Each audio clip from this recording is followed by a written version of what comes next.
There we go. There we go. There it is. Now I got it. Wow, Instagram Live. Look at this technology. It's wonderful. That's great. How you doing, man? I'm good. So I don't know if you can see the ridge of my nose here from wearing this mask is quite red today. I don't know if I've got it too tight or what. It's the new quarantine look, man. It's like the Right, raccoon thing. right. Like people go on vacation, they wear or they go tanning on tanning beds. They have like the little circles around their, obviously. Oh yeah. So this is the Uh, quarantine one, I guess. well, and the other special look that I'm rocking today is my haircut that's been overdue for about 5 weeks, and now I can't get my haircut. So Slightly cavemanish. that's right. Yeah, a little bit. Yeah. I've got from the head part of the mask. It's great. I think it's a good look. Is that nobody is judging me. I So, think I or at think least no, not, yeah, we're not. all we're all on the same boat, man. Like I had cut my hair shorter than I'd ever done it, Yeah. and now it's just all growing back. So whatever.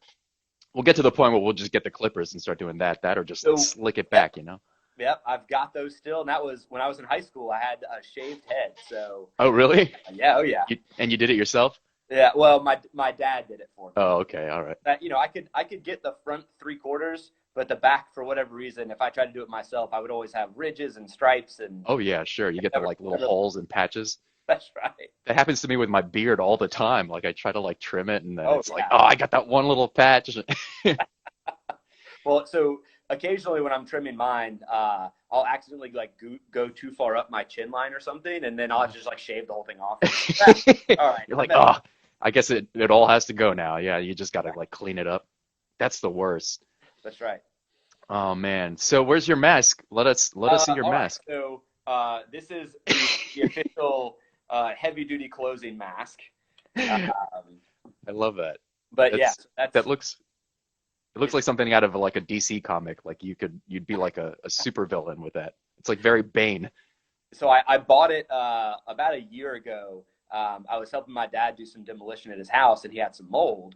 And Uh-huh. so we went out and we bought the masks because we just wanted to be careful. And when this whole thing started, I was like, I wonder if I still have that. And I went out into the garage and it was still there. I was like, all right, That's well, that's awesome. this is gonna be good enough. So That's awesome.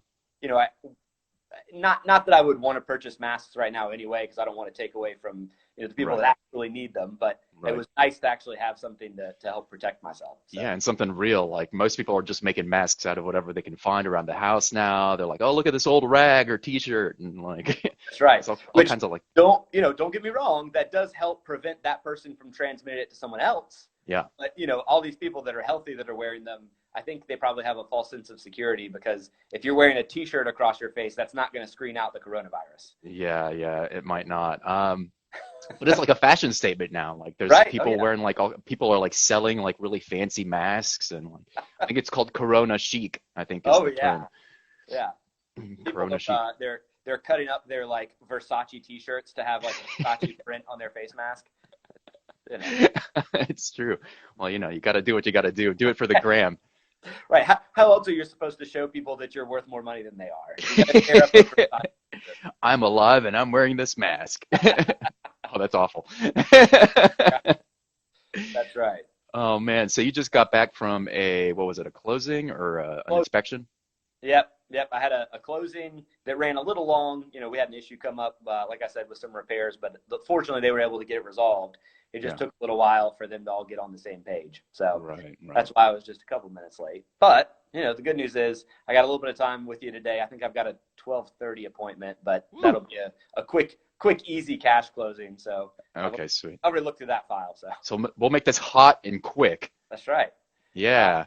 so I guess I'll start off by just sort of giving an overview of as the legal industry goes, how this has affected how we're doing business. So Okay. there's two main areas within that. The main area that we're most concerned about, obviously, is keeping everybody healthy, keeping people, distance from each other, that sort of thing, and then making sure we're keeping our employees protected to the Right. most or to the maximum extent we can. Well, Uh, let me do a really quick thing because I didn't introduce sure. you, even though you're on Oh the yeah. thing. But of course, this is Nathan Williams, and you're with Bradley K. Richardson, PC.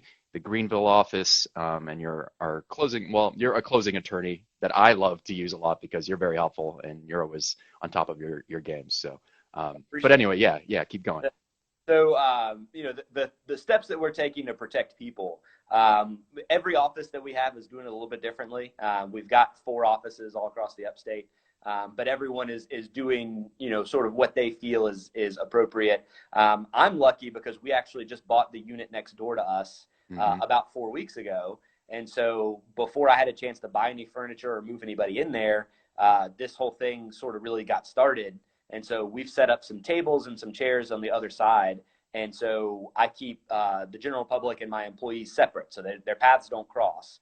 Yeah. And we've also started scheduling buyers and sellers at separate times so that their paths also don't cross. Oh, that's And good. then, so for pins, everybody gets their own brand new pin. If they don't take it with them when they leave, I throw it away, Hmm. just because we're trying to limit cross contamination. And then the closing room itself gets sprayed down with a liberal dose of Lysol, and all the hard surfaces get wiped with Lysol wipes between every closing. Yeah. Wow. So those are some of the steps we're taking. And some of our offices, if it's a nice enough day, if it's warm enough, and if it's nice, they'll set up a tent out in the parking lot, and they'll actually have people, 6 feet apart, sitting at the same table out in the parking lot. That's awesome. I've done that a couple times, but I actually got sunburnt the first time I did it because I have very fair skin. So Were you wearing the mask? oh, I was So you wearing. got Oh, it. yeah. Yeah. It was a beautiful thing. From the forehead to the tops of my cheeks, I was burnt. Never thought that would. Gosh, I love that. So This is like a drive through closing essentially. Like, essentially, yeah. And we have had people opt to want to sit in their cars, which we're totally good with. The okay. main goal is making sure that we're taking the steps that we can and making sure people feel comfortable. Yeah. So, that, and of course, the other step that we've taken, I know you guys hate this because you guys love to be there for your clients, but we've actually asked realtors and loan officers to not attend the closings. Oh man. uh, because we're trying to now we will FaceTime agents, we'll FaceTime lenders. If we need to do like a group Zoom meeting, I've got a laptop I set up. So that way, you guys are there. So that way, Sure. of course, you want to be there for your clients. You guys are able to do that, but just you aren't physically present so that we can limit the number of bodies we have coming in and out of our offices. Yeah. So from a title perspective, a lot of it is actually business as usual. There's some exceptions here and there, but the big thing is, being able to certify that title is correct. Pretty much every office in the upstate, with the exceptions of Pickens County, have some sort of plan in place to allow our abstractors to get in there and get title work. That allows them to still pull the documents that we need to look at so that we can make sure the title is good for a property. So that way the lender's happy, the buyer's happy. And even in Pickens County, there are some exceptions that our title insurance companies have given us. If we can get a copy of the previous owner's title insurance. I got a phone call. Oh, okay. But in Oconee County, for example, our abstractors have to make an appointment at the public records office to go get the documents, but they're still able to do it. Right. So there's no special restriction there. So we're able generally to still keep going.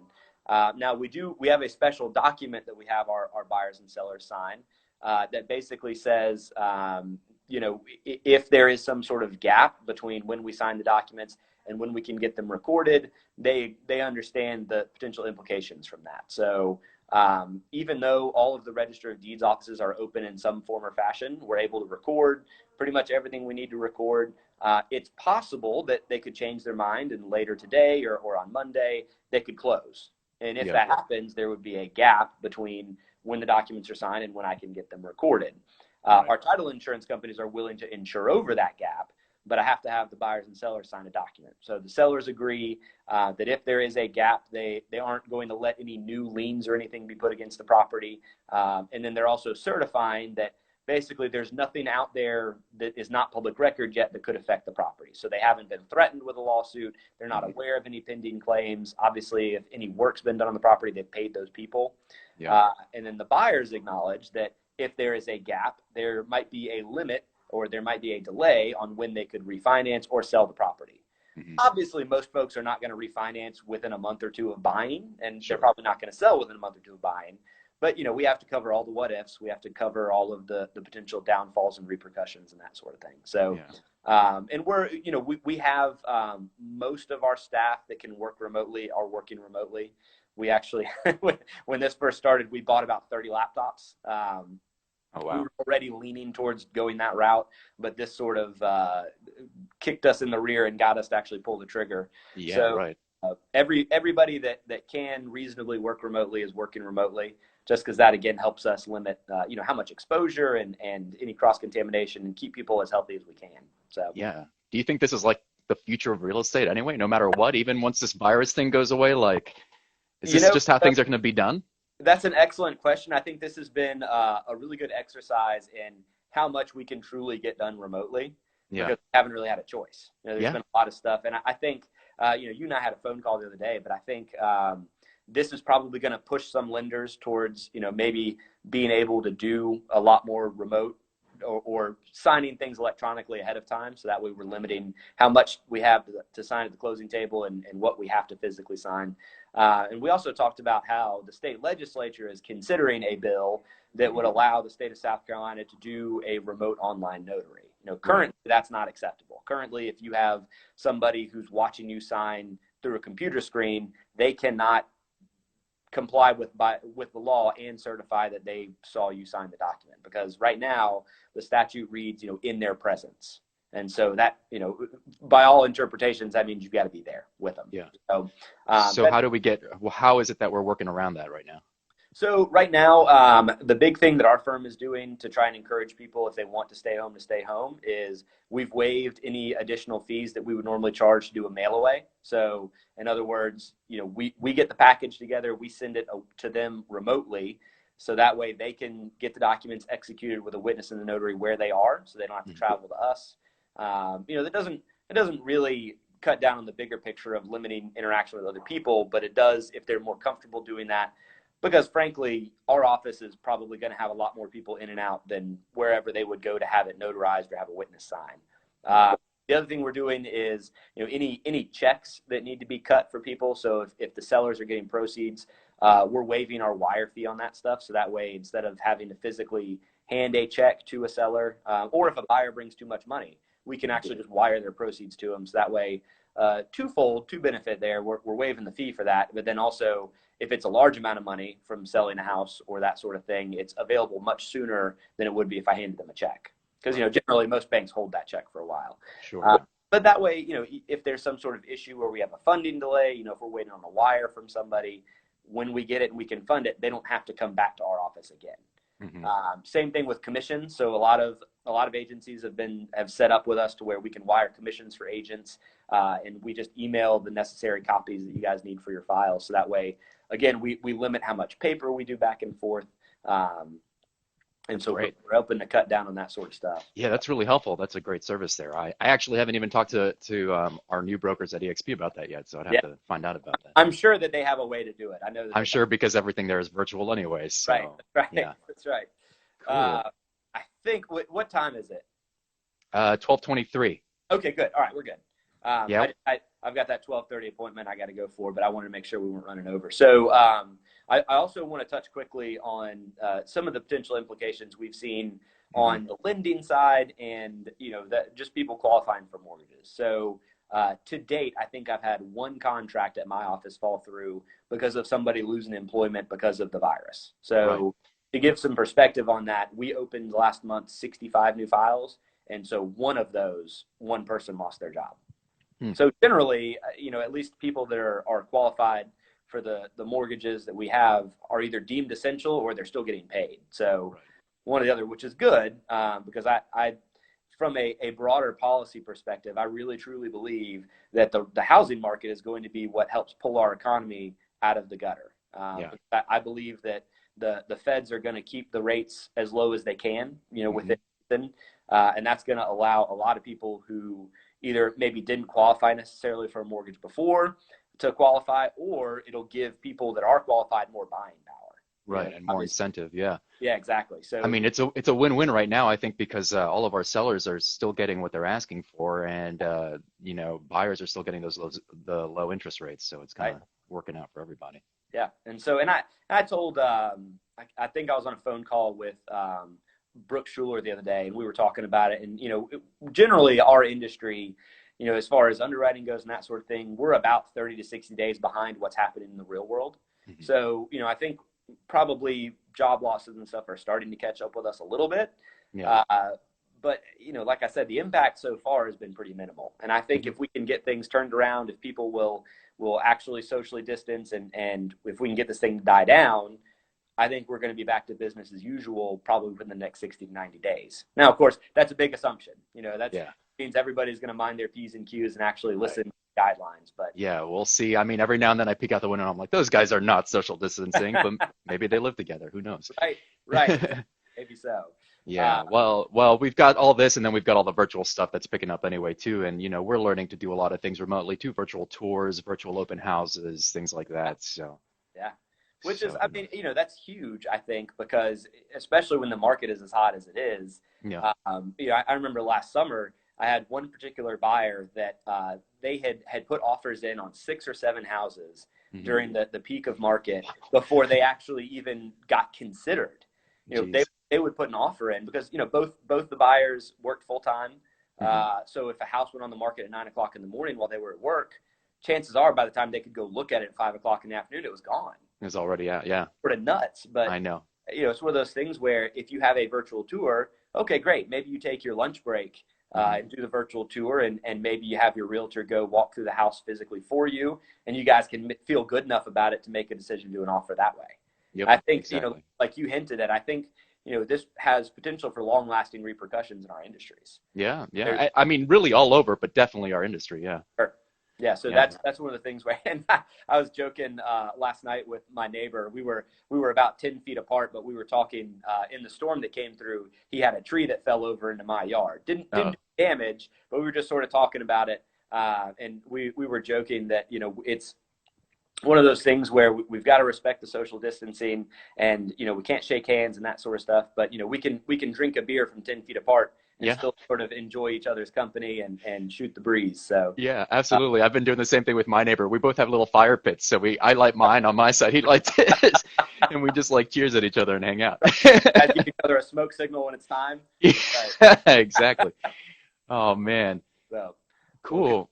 Is there Well, anything else you can think of? I think we've covered everything that I was thinking about. So yeah. I mean, I think that's probably it for the most part. I'm not optimistic that the state legislature is going to pass that remote notarization bill that we talked about, yeah, just because it's a budget year. And I think I've talked to a lot of my colleagues who are also lawyer legislators, and they think that the majority of the time that they're going to be in session, they're going to be talking about relief for the coronavirus folks, and they're also going to be talking about the budget.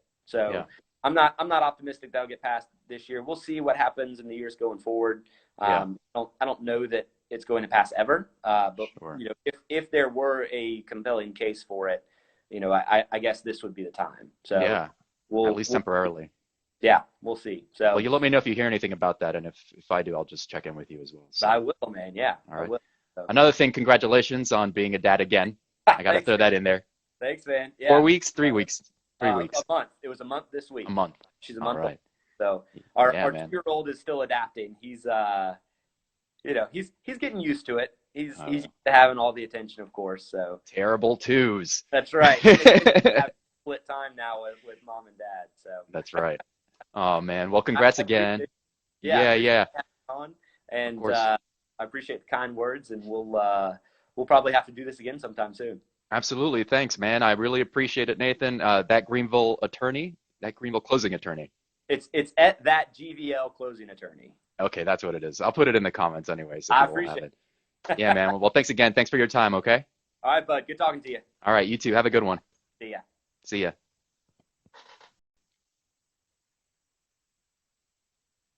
And thank you, whoever is still around watching this. Thanks for tuning in.